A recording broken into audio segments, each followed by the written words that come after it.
नमस्कार साथियों, स्वागत है आप सभी का एक बार फिर से आपके अपने यूट्यूब चैनल पर। तो साथियों, आखिर उत्तर प्रदेश में पंचायत चुनाव कब होंगे? हर किसी के दिमाग में यही सवाल चल रहा है। तो साथियों, मैं आप सभी को बता दूं कि कल हाई कोर्ट की लखनऊ बेंच में सरकार ने जवाब दिया है कि ओबीसी आयोग यानी कि अन्य पिछड़ा वर्ग आयोग का गठन किया जाएगा। उसके बाद वह अपनी रिपोर्ट देगा और फिर आरक्षण तय करने के बाद ही उत्तर प्रदेश पंचायत चुनाव कराए जाएंगे। तो साथियों, यह बहुत बड़ी खबर है। खबर क्या है पूरा मैं आपको विस्तार से बताऊंगा, लेकिन उससे पहले यदि आप हमारे चैनल पर नए आए हैं तो प्लीज़ चैनल को सब्सक्राइब कर लें और बेल आइकन को भी प्रेस कर लें। और हाँ साथियों, इस वीडियो को ज़्यादा से ज़्यादा लाइक और ज़्यादा से ज़्यादा अपने दोस्तों के पास शेयर करें। तो साथियों, कल के ज़्यादातर पेपर में, चाहे वो अमर उजाला का पेपर हो, दैनिक जागरण हो या फिर हिंदुस्तान का न्यूज़पेपर हो, सभी ने इस खबर को प्रकाशित किया है। तो आइए साथियों, आपको पेपर की कटिंग जो वायरल हो रही है उसको पढ़कर बताते हैं आखिर पंचायत चुनाव को लेकर क्या कुछ कहा गया है। साथियों, जो कल हिंदुस्तान की पेपर की कटिंग वायरल हो रही थी उसको फ्रंट पेज पर ही लिखा गया है कि पंचायत चुनाव पिछड़ा वर्ग आयोग की रिपोर्ट से ही होंगे। यानी साथियों, इलाहाबाद हाई कोर्ट की लखनऊ बेंच में एक जनहित याचिका पर जवाब देते हुए राज्य सरकार की ओर से कहा गया है कि पंचायत चुनाव से पहले पिछड़ा वर्ग आयोग का गठन कर लिया जाएगा तथा संबंधित कानून के तहत उक्त आयोग की रिपोर्ट के आधार पर ही ओबीसी आरक्षण लागू किया जाएगा। सरकार के उक्त जवाब के आधार पर न्यायालय ने संबंधित याचिका को निस्तारित कर दिया। हालांकि इस संबंध में सरकार की ओर से कोई हलफनामा दाखिल नहीं किया गया है। साथियों, यह आदेश न्यायमूर्ति राजन रॉय और न्यायमूर्ति ए.के. चौधरी की खंडपीठ ने स्थानीय अधिवक्ता मोतीलाल यादव की याचिका पर पारित किया। याचिका में कहा गया था कि अक्टूबर 2025 में पिछड़ा वर्ग आयोग का कार्यकाल पूरा हो चुका है, जिसे 1 वर्ष का कार्यकाल विस्तार भी दिया गया है। सर्वोच्च न्यायालय ने जयश्री लक्ष्मण राव पाटिल मामले में समर्पित आयोग का गठन कर उक्त आयोग के सर्वे व रिपोर्ट के आधार पर ही स्थानीय चुनाव में आरक्षण लागू किए जाने का आदेश दिया था। दलील दी गई है कि अप्रैल व जुलाई 2026 के बीच उत्तर प्रदेश में त्रिस्तरीय पंचायत चुनाव होने हैं।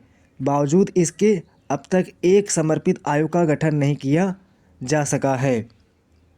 साथियों, आपको बता दें कि यह भी दलील दी गई कि 6 सदस्यीय आयोग के गठन का मामला कैबिनेट के समक्ष विचाराधीन है। वहीं राज्य सरकार की ओर से पेश अधिवक्ता ने शासन से प्राप्त निर्देशों के आधार पर कोर्ट को बताया कि पंचायत चुनाव से पूर्व पिछड़ा वर्ग आयोग का गठन कर लिया जाएगा तथा संबंधित कानून के तहत ही चुनाव कराए जाएंगे। और हाँ साथियों, जो कल का हिंदुस्तान का पेपर वायरल हो रहा था उसमें यह भी लिखा गया है कि चुनाव टले तो बैठाए जाएंगे प्रशासक। साथियों, लिखा गया है कि त्रिस्तरीय पंचायत चुनाव समय पर न हो पाने की स्थिति में पंचायतों का कार्यकाल 25 मई को खत्म होने के बाद यहां पर प्रशासक बैठाए जाएंगे। सभी जिलों में डीएम ही जिला निर्वाचन अधिकारी होते हैं। ऐसे में प्रशासक बनाने का निर्णय उन्हीं को लेना होता है। ग्राम पंचायतों में तो संबंधित ब्लॉक के एडीओ, पंचायत व ग्राम सचिव कामकाज देखते हैं। वहीं डीएम तीनों स्तर गांव, ब्लॉक और जिला स्तर पर खंड विकास अधिकारी एडीएम और डीएम को भी सौंप सकते हैं। यह फैसला जिलों के स्तर पर जिला अधिकारी ही लेते हैं। और हाँ साथियों, मैं आपको एक चीज़ और बता दूं कि कोर्ट ने पहले ही यह आदेश दे दिया था कि बिना समर्पित पिछड़ा वर्ग आयोग गठन पंचायत चुनाव कराया नहीं जा सकता। यानी कि जब तक ओबीसी आयोग का गठन नहीं होगा तब तक पंचायत चुनाव कराना संभव नहीं है। नवंबर 2022 में यूपी में निकाय चुनावों पर कोर्ट ने समर्पित पिछड़ा वर्ग आयोग गठन न किए जाने और सीटों पर ओबीसी आरक्षण तय न करने के चलते रोक लगा दी थी।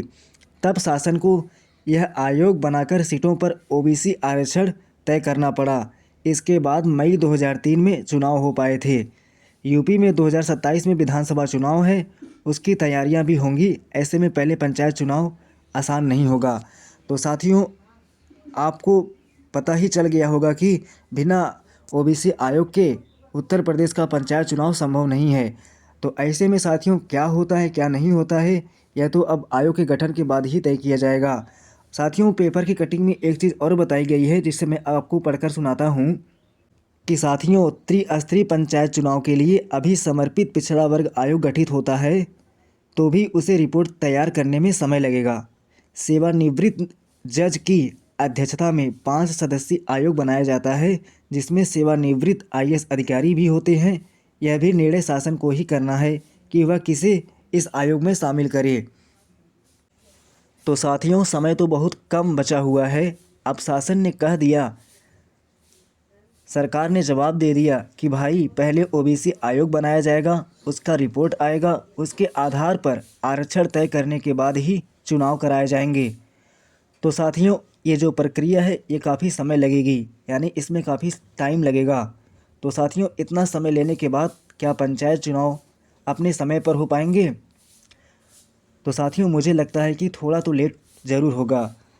तो साथियों, जो पंचायत चुनाव अप्रैल में होने की संभावना जताई जा रही थी, अब जहां तक लगता है कि ये चुनाव पक्का 1 या 2 महीने ज़रूर आगे जाएगा।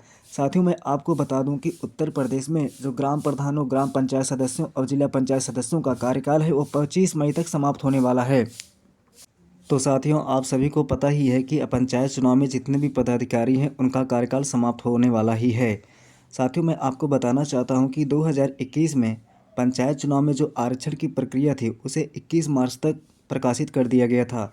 साथियों, 2000 इस समय जो चल रहा है 2026, 28 फरवरी को अंतिम मतदाता सूची का प्रकाशन होना है। उसके बाद अगर सरकार अन्य पिछड़ा वर्ग आयोग का गठन समय से कर लेती है तो जहां तक उम्मीद जताई जा रही है कि लास्ट मार्च यानी एंड ऑफ मार्च तक आरक्षण की जो प्रक्रिया है उसे भी पूर्ण कर लिया जाएगा।